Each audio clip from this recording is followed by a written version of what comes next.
Hi guys, welcome back to the Mission Empowered podcast with me, your host Emily. Hope you're all having a great day. I won't say I hope it's going to get better.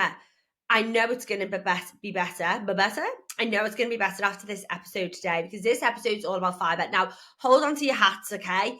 It might not be the most exciting, riveting podcast, but it is going to be an extremely important one. And I think I've put the title as fat loss and fibre or something like that. I'll think of a jazzy title anyway as we go on. But you will see how focusing on improving our fibre intake and improving our education around fibre is going to help you with results if you are on a fat loss journey. So as always with the podcast, guys, I try and make it not I try and make it relatable, so it's not solely about fat loss. Like, I'm going to highlight the benefits for health, which there are so many, but I'm also going to explain to you how increasing your fibre and how having your awareness around your fibre is going to help your fat loss results as well.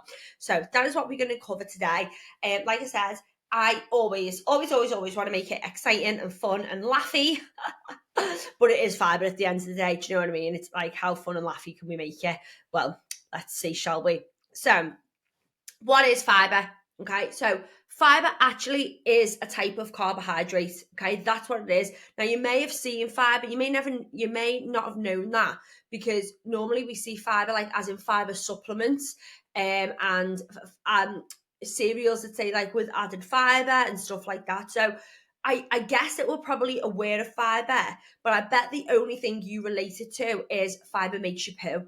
I bet that's it, because that's generally what people think that it does, which it does do, but it does a lot more. So the first thing I want you to understand is fibre is a type of carbohydrate, but it's different to what we think of carbohydrates as in fast sugar and stuff like that, because fibre is a type of carbohydrate that cannot be broken down in your bodies, okay? Which is why it's so good for making us go to the toilet, because it passes through our digestive system sort of untouched, okay?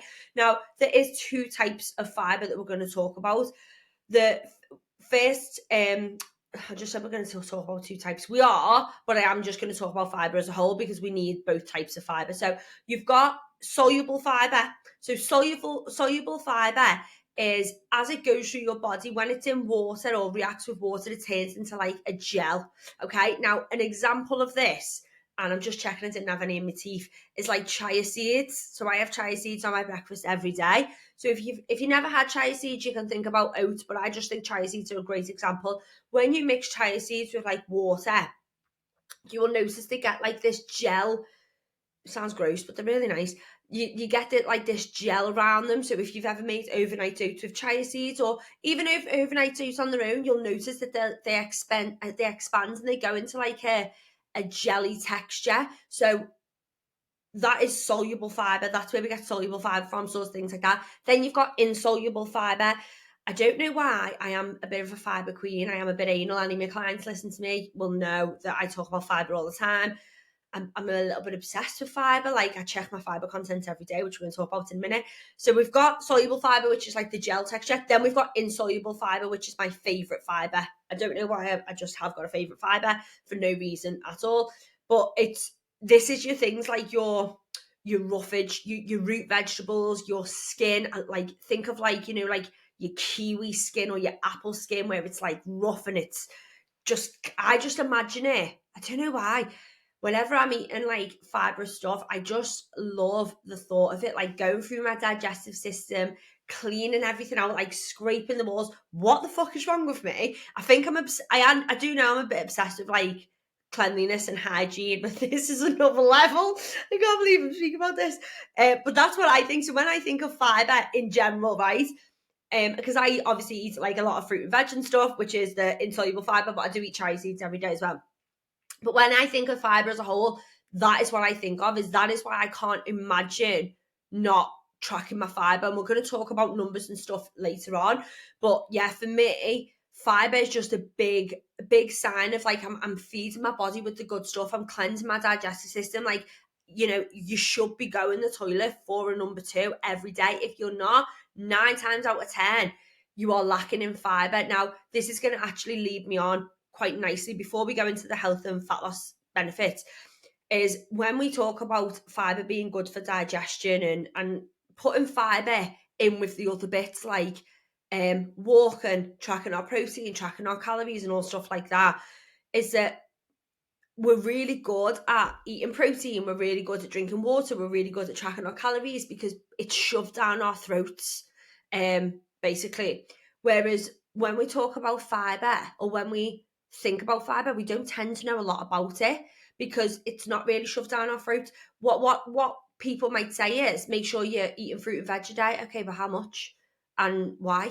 We know that fruit and veg is good for us, but you know me, girls, I'm always very big on the science behind it. So that's what we're going to go into now. But I think I just wanted to state that on your fat loss, on a health journey, we're thinking about calories, we're thinking about protein, we're keeping an eye on processed foods. You need to be keeping an eye on your fibre. Okay. Now we're going to talk at the very end about how much fibre and foods that we can, get fibre from. But right now, like, we need to be going in thinking, okay, after this episode, if I'm tracking on my fitness pal, it's like the third one down. So you've got your carbs, your fats, your protein, your fibre. Okay. So you want to be keeping an eye on it. And honestly, I don't think I've ever met any or tracked any of my clients' food straight from the off where they're hitting fibre. Okay. So water break. Sorry, guys. Let's talk about then the health benefits. Okay. So I'm going to sort of reel these off because these are the big ones that people are like, whoa. So when you start to increase your fibre intake, you know what? Yeah, no, let's do that. When you start to increase your fibre intake, because in the UK, our average fibre intake, I'm just going to say it, I was going to say it later, let's say it now. In the UK, our average fibre intake is around 18, okay? Now, I have seen well less than this on my clients. So if you are checking your fibre after this episode and you are like, shit, mine's on 9, mine's on 11, I've seen it all, okay? We want to be aiming to get 35, 30. Now that's a lot, okay? But that's because in this country, we are so under quota for getting our fruit and veg in. So I say to my clients, listen, just aim to get 25, 30 in, 25 to 30 grams of fibre, okay? The optimal is 35. That's the recommended. But aiming to get 25 to 30 is going to be a huge improvement to what you're already on, and you're still going to benefit the positives from doing that. Okay, so if we think we're aiming for 25 to 30 grams of fibre and we're hitting on average around 18, that's, and I personally think that's quite high. I think it's a lot lower from what I've seen. I would say the average that I see is probably around between 10 and 15. So yeah, so if we're thinking that, let's go into the health benefits. So by actively increasing our fibre intake, okay, we can reduce the risk of heart disease, cancers, especially like digestive tract cancers. Okay, so like colon cancer, everything that's going around our midsection, you can see a reduction in them, a reduction in getting diabetes, a reduction in having a stroke, and it lowers your cholesterol. Okay, so we're going to talk about this in a second. So not only are, if you think about like what the biggest killers are, God, this is going down a rabbit hole of morbidness, but bear with me. If you think about what the biggest killers are, like with us right now, it's things like cancer, heart disease, stroke. What else did I mention? Diabetes. Now, if increasing our fibre can attack all of them and help reduce that risk, it's a fucking no-brainer. Why are we not talking more about it? Okay, God, I feel like I just sometimes need a pedestal, because when I start going off on the ears, I am like, okay, I'm saying why we're not talking more about it. I need to be talking more about it. We all know how to track your calories over a weekend, eat more protein. But what I've just reeled off there is so important, reducing the risk of these, reducing the risk of these health scares that we have by increasing our fibre. It's like a no-brainer. So reducing heart disease, some cancers, diabetes, stroke. So it lowers our cholesterol, it improves our immune system. So let me explain how it can improve our immune system. So if you think, or maybe you don't know, but now you know, your gut microbiome, okay? So what the live gut bacteria that lives in your stomach, okay? This is responsible for so much more than we actually realize. It's a whole other podcast episode that I need to do, okay? Because there's a reason why they call it your second gut. There is a reason. There is a book, or there's books called The Mind to Gut Connection, okay? Because so much shit happens in there, no pun intended, but so much stuff is happening. So much stuff is getting recepted in your stomach. So many reactions are going, including your immune system. Okay, which is why when you have antibiotics, if you don't know what antibiotics do in layman's terms, you take the antibiotic and it kills off all bacteria. It kills off good bacteria, it kills off bad bacteria in your stomach to wipe out whatever's going on with your body. Okay, so if you think how much that makes sense now, that your immune system is living and being dictated by what's going on in our GI tract, and if we know that when we eat fibre, it's really good for our GI tract, it's therefore going to help improve our immune system. Hopefully that landed, okay? Now, just to go a little tiny bit more into the science of that, here is why, okay? So when we have, remember at the beginning, I said your body can't break down fibre, okay? It can't break down fibre, but it does react with it. And what happens when it reacts with it in your stomach with them enzymes, with that gut microbiome, is that improvement of that good bacteria happening. Okay, which is why we have all these health benefits, which is why that immune system gets improved. Okay, also when we have fibre, I meant to say this before, but I didn't carry on with it. I said lowers cholesterol. So when we digest fibre, the fibre helps tag on to cholesterol and get rid of it. So if you are suffering with high cholesterol, or you have a history of high cholesterol in your family, improving your fibre intake can really help reduce the risk of that. Okay, that was quite a lot, wasn't it? Okay, so from the health benefits then, we've covered a lot there. I think as well, this is sort of going into fat loss and how we look, but the last thing I want to touch on with fibre and health benefits is it helps with digestion. It helps reduce bloating and constipation. Okay, so you might be already putting two and two together, but if you think about what I said with the fibre and what it does, it passes through your digestive system. Okay, when you poop out, like, we're talking a lot about poop, of course we are, it's fibre, but when you poo a poo, like, that is because that fibre has pushed everything through and literally pulled it out the other end. I hope no one's squeamish on this. I don't think you are listening to me. I'm a little bit ruthless sometimes, aren't I? It's all right. Yeah, so that is why if you are struggling with digestion and you are like, well, I'm eating my protein, I'm drinking my water, I'm doing everything, I still can't poo, I still suffer with bloating, check your fibre, girl. Check your fruit and veg intake. We'll talk about that in a second, but check your fruit and veg intake, check your fibre, okay? And again, things with bloating, I really try not to go on for tangents. I just want to highlight something. So if you think what I said about fibre being really good for your bacteria, these whole foods that we're getting it from, these fruit, these veggies, these whole grains, which we'll talk about in a second. Well, if we don't have a lot of that, but we have a lot of the other stuff, the processed foods, the man-made foods, the highly palatable foods that have low to no fibre in them, well, what's that going to do to your gut? If the fibre makes it good, what's the opposite going to do? It's going to make it bad, okay? Do you have, like, extreme bloating? It's not normal. It's really not normal. I've got a big thing, actually, about these people who are like, fucking 8 a.m., 8:01, and they show the belly is like after breakfast and they're 3 times the size. I'm like, what are you trying to promote here? Because that's actually not healthy. Like, you're not meant to go through these phases of extreme bloatedness. Yes, there's a little bit of a difference after you've eaten a meal, but you're not meant to look like you've swollen up. And again, I've had this with clients in the past.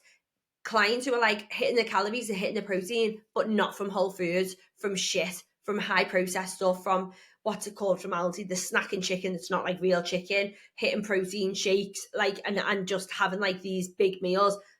Like, that is not going to be good for your gut. Physically, are you going to get the results that you want? Possibly, maybe. Internally, how are you going to feel? Like crap. Okay, and this is why every time on our podcast, I'm always highlighting the health and the fat loss, because they're both important. Okay, you don't just want to do one. Okay, if you're going for fat loss, you want to do it in a healthy, sustainable way. Right, tangent over. Digestion, bloating, constipation. Right, let's move on then. So we've covered health. Hopefully now you're thinking, I need to get my act together. Fibre's pretty goddamn important. So yeah, that's a health point. Now hit me with the fat loss points then. Okay, let's go then. So people who on these, there were studies done of people who sat on low fibre and people who increased their fibre up to the recommended intake. No guessing who lost the most weight. It was the people who increased the fibre. Now, the reason behind this is just like protein sits in our stomach, fibre sits in your stomach. Think about it logically. If you're eating something your body really struggles to digest, well, what's it going to do? It's going to sit in your stomach longer, isn't it? Till your body starts pushing it through its GI tract. Did you like my little dance there? That was my GI tract dance. Like, so logically, what's it going to do? It's going to make you fuller for longer. It's going to be slowing the release of blood sugar. So you are not going to get them hit and miss cravings, okay? Or them hit and miss, no, them up and down cravings. Hit and miss, where's that come from? Okay. Yeah, so sorry, I was just looking at my notes here of where I'm up to. So yeah, with fat loss then, so when you have fibre, sits in your stomach, takes longer to digest, helps manage cravings, stabilizes your blood sugar, so you're not thinking about eating and then an hour later thinking I'm hungry. Now, let's do a little versus, shall we? So let's say you have your protein oats versus a McDonald's McMuffin, because I knew that they won't have any protein in. Okay. Sorry, this is a bit of a backstory I should have done prior to doing the pod, isn't it? I should have had my numbers, but I haven't got them. So we're just going to say one's got fibre and one hasn't. So one's got fibre and protein, and one's just got a little bit of man-made protein, but zero fibre and fast carbs, okay? I guarantee you now, and maybe you've done this, maybe you recognise this, you will eat them protein oats, let's say at 8 a.m., you'll last until 12 without even a sniff of I'm hungry. 11, 12, okay, 3-4 hours. Versus your Mackey's McMuffin that I absolutely know within probably 60 to 90 minutes, that has gone through your digestion, it has peaked your blood sugar and it has dropped it back down again, causing you to be like, I'm fucking starving. Okay? Is that going to help you on fat loss? No. Girl, they could be the exact same calories. They could be the exact same protein. If they are lacking that fibre, that is what's going to hit you up. Okay, so now we can see what I was saying at the start of the podcast of work your calories, do your protein, do your water, do your steps, do your fibre, track your fibre. It's just as important for helping you get results as all of that other stuff. And again, it's why I practice what I preach. When I track my calories, when I track my protein, I also track my fibre. Now, you don't have to think about, as I said before, with numbers, we want to be getting 35 grams in, but aiming for 25 to 30 grams is still going to be a significant improvement and you're still going to get benefits from it. But rather than thinking, well, where do I even start with tracking my fibre? A really easy way to track your fibre is stick to that 5 portions of veg a day, 5 portions of fruit and veg. 1 portion of fruit and veg is about 80 grams, okay? 80 grams per portion. So rather than stressing about tracking fibre numbers, like how much fiber's in there, how much fiber's in that, if you aim to get 5 portions of veg in, a couple of pieces of fruit, you're good. If you are listening to me thinking, is she messing? There's nowhere near, I don't do that nowhere near. You've got a problem, because you should be. You should be near it. You should be planning your meal exactly. I spoke about this on the Fit and Six the other day, but I went through like the process that we should be planning our meals in, not just for fat loss, but for health, okay? Is that you want to be thinking about, okay, where's my protein source coming on? Like, let's say you're having a lunch. So where's my protein source? This is the way that I do mine. Because I know protein is really important for, my muscles, my tissue, keeping me full, keeping my blood sugar level stable. So where's that? The next thing I plan in is my fruit and veg. What am I having there? What fruit and veg is going with this meal? Because this meal ain't complete without fruit and veg. Okay. Then you look at your carbohydrate sources.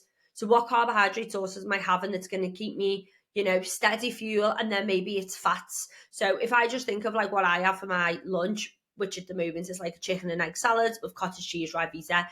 For me, it's literally like the perfect meal. I know I'm getting 2 to 3 portions of veggies in there. I know I've got two portions of protein, 3 different types of protein, but 2 portions. My fats and my cottage cheese. Is that everything? And my carbs and my Ribena. perfect. Okay, so I'm not calling myself perfect, I'm just saying it's a pretty well-rounded meal. But that is how I structure. And even if an evening meal, let's just do it off the cuff now then. For my tea tonight, I am having, oh, I'm going to sound like a proper bore, but I love it.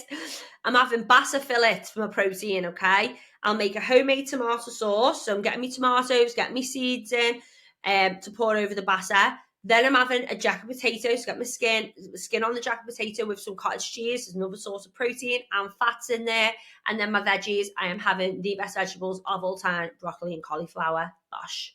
Sometimes I throw peas in as well if I'm feeling adventurous. But again, what we can see there is how I've built that meal. Protein, fish and cottage cheese, fats in the cottage cheese, maybe a bit buttered on the veggies. Fibre, we've got loads of fibre. We've got white potato with the skin on. We've got broccoli. We've got cauliflower. What's the other thing? Oh, and then my veggies, which is my broccoli and cauliflower. So again, how I've structured that meal is like a little checklist.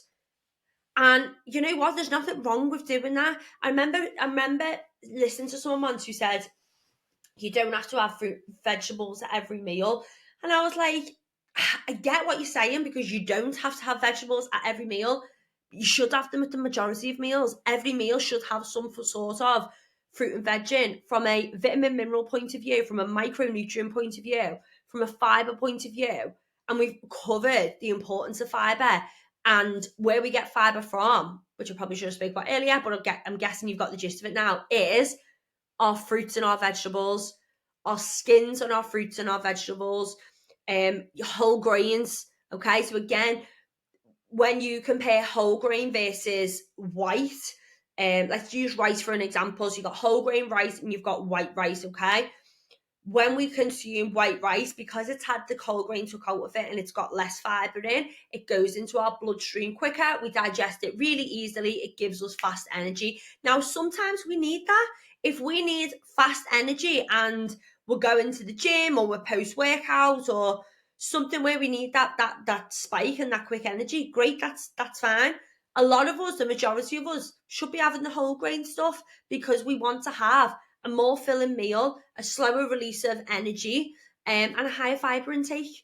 Okay, but that is a difference. So when you're thinking about fibre, you want to be thinking fruits, vegetable, whole grain, seeds, nuts, and what does that to come to, girls? It's whole foods, isn't it? It's not really rocket science here. It's logically, if we're thinking fiber's really good for us, have a guess what it's in? Whole foods that aren't processed, compared to low fiber foods aren't that good for us. Let's have a little guess what they are.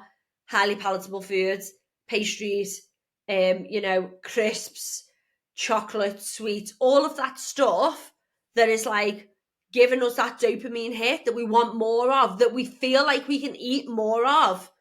It's because it's got no fiber. It is literally going straight through our system into our bloodstream. Okay? And just to back off at the end of that, if you're like, okay, it goes into our bloodstream. Well, here's the thing, right? When we have a quick release of sugar into our bloodstream and we're not using it as energy, it's either energy or stored energy, aka fat. So again, when we're looking at highly palatable foods, this is what we've got to remember. It's not just fitting your calories into whatever you want to fit them in. Quality is so important, which is why I'm always talking about protein, carbs, fats, whole foods, fiber, because they're fitting your calories into like them compartments and going through them checklists is going to have you not get the best results, but feel better getting them as well.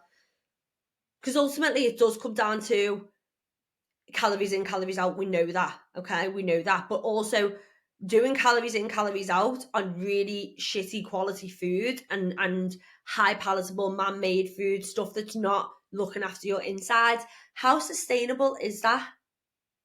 How long can we do that for? How long can we feel like crap for? Till the point that we start not going for a poo, to the point that we feel constipated, bloated, we stop sleeping as good, our energy's low. There's a reason why people feel like dieting doesn't work for them, and 9 times out of 10 it's because the diet they're doing is trying to fit high palatable junk food into a calorie deficit that they can't sustain. So when they can't sustain it, calorie deficits don't work for me. Okay, so I feel like we're done. I feel like we're good. I feel like we're now all fibre freaks by the end of this. I hope so anyway. So girls, just to wrap it up then, we now understand the importance of fibre. I'm buzzing with this episode, by the way, and you best believe anybody who ever mentions fibre to me is going to get sent this.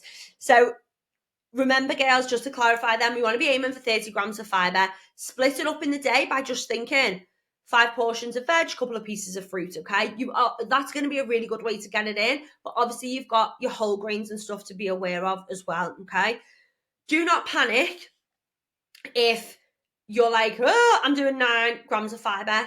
Do it slowly, okay? You don't have to go from 9 grams to 30 grams, okay? If you think about what fibre does and, it's reacting to your stomach, some people might say, because this is a little caveat actually, I hope no one switched off and I hope they listen to this.